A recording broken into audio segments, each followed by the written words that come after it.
ভূমিকম্প হয় তিনটা কারণে।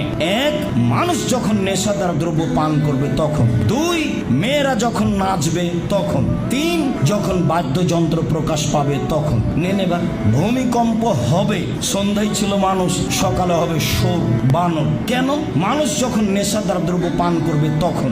দুই, মানুষ মেয়েরা যখন নাচবে তখন। তিন, মানুষ যখন বাদ্যযন্ত্র ব্যবহার করবে তখন। সব দোকানে বাজনা বাজে, সব মোবাইলে বাজনা বাজে, সব ঘরে বাজনা বাজে, সব মোবাইলে মেয়ে নাচে, সব দোকানে বাজনা বাজে, মেয়ে নাচে, সব বাড়িতে মেয়ে নাচে। ওখানে তুমি দেখছো, এখানে তোমার বোন দেখে, ওই ঘরে তোমার মা দেখে, এই ঘরে তোমার বাপ দেখে। এই বাড়িটা হচ্ছে বন্যা, জেনার বন্যা, জেনাই শয়লাবে বাড়ি। কি বুঝাতে চাচ্ছ?